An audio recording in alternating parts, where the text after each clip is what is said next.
اعوذ باللہ من الشیطان الرجیم بسم اللہ الرحمن الرحیم رب اشرح لی صدری ویسر لی امری واحلل عقدۃ من لسانی یفقہوا قولی۔ ریاض الصالحین دوسرا حصہ، کتاب الصلاۃ۔ حضرت فضالہ بن عبید رضی اللہ تعالی عنہ بیان فرماتے ہیں کہ رسول اللہ صلی اللہ علیہ وسلم نے ایک شخص کو نماز میں دعا مانگتے ہوئے سنا تو اس نے نہ اللہ کی حمد و ثنا بیان کی اور نہ نبی صلی اللہ علیہ وسلم پر درود پڑھا، تو رسول اللہ صلی اللہ علیہ وسلم نے فرمایا اس نے جلد بازی کی ہے۔ پھر آپ نے اسے بلایا اور اس سے یا کسی اور شخص سے جس میں راوی کو شک ہے یہ فرمایا کہ جب تم میں سے کوئی شخص نماز پڑھے پھر اس کے بعد دعا مانگے تو اسے چاہیے کہ پہلے اپنے رب کی حمد و ثنا کرے، پھر نبی صلی اللہ علیہ وسلم پر درود پڑھے، پھر اس کے بعد جو چاہے دعا مانگے۔ ابو داؤد، ترمذی دونوں کے نزدیک حدیث صحیح ہے۔ فائدہ، فی صلاتہ نماز میں دعا مانگتے ہوئے کا مطلب ہے کہ نماز کے بعد یا نماز کے آخر میں دعا مانگتے ہوئے سنا۔ اسی طرح اذا صلی احدکم اس کا مطلب ہے جب نماز پڑھ کر فارغ ہو جائے اور دعا مانگنے لگے، یا نماز کے آخری تشہد میں بیٹھ جائے، کیونکہ سلام پھیرنے سے پہلے تشہد اور درود کے بعد بھی دعا مانگنی جائز ہے، بلکہ دعائیں پڑھنے کا حکم ہے، لیکن پہلا مطلب زیادہ صحیح ہے۔ بہرحال دعا مانگنے سے پہلے حمد و ثنا اور درود پڑھنا ضروری ہے۔ حضرت ابو محمد کعب بن عجرہ رضی اللہ تعالیٰ عنہ روایت فرماتے ہیں کہ نبی اکرم صلی اللہ علیہ وسلم ہمارے پاس تشریف لائے تو ہم نے عرض کیا، یا رسول اللہ، ہم نے آپ پر سلام پڑھنے کا طریقہ جان لیا ہے، تو ہم آپ پر درود کیسے بھیجیں؟ آپ نے فرمایا، یہ پڑھا کرو،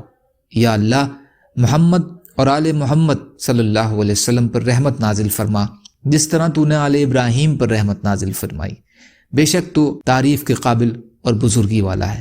اے اللہ محمد اور آل محمد صلی اللہ علیہ وسلم پر برکت نازل فرما جیسا تو نے آل ابراہیم پر برکت نازل فرمائی، بے شک تو تعریف کے قابل اور شرف و بزرگی کا مالک ہے۔ بخاری اور مسلم۔ فائدہ،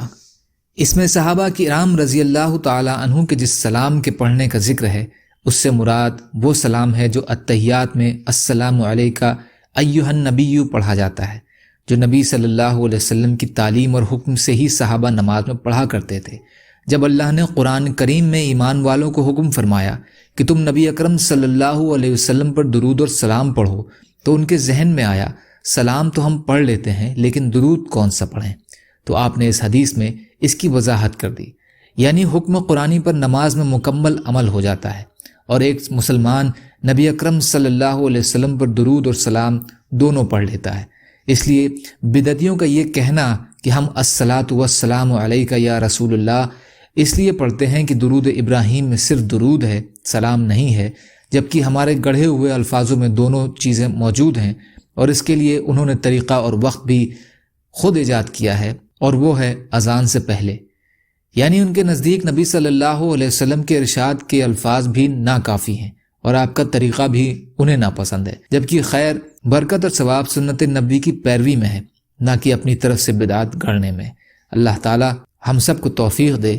اور بدعت سے محفوظ رکھے، کیونکہ بدعت کو آپ صلی اللہ علیہ وسلم نے بدترین کام اور مردود قرار دیا ہے۔ یا اللہ ہم سب کو کہنے سننے سے زیادہ عمل کی توفیق عطا فرمائیے۔ یا اللہ مظلوموں کی مدد فرمائیے، ہم سب کو اپنی استطاعت کے بقدر اپنا حق ادا کرنے والا بنائیے، رحم کا، کرم کا، عافیت کا معاملہ فرمائیے۔ سبحان ربک رب العزت عما یصفون وسلام علی المرسلین والحمد للہ رب العالمین برحمتک یا ارحم الراحمین۔ لا الہ الا اللہ محمد رسول اللہ، والسلام علیکم۔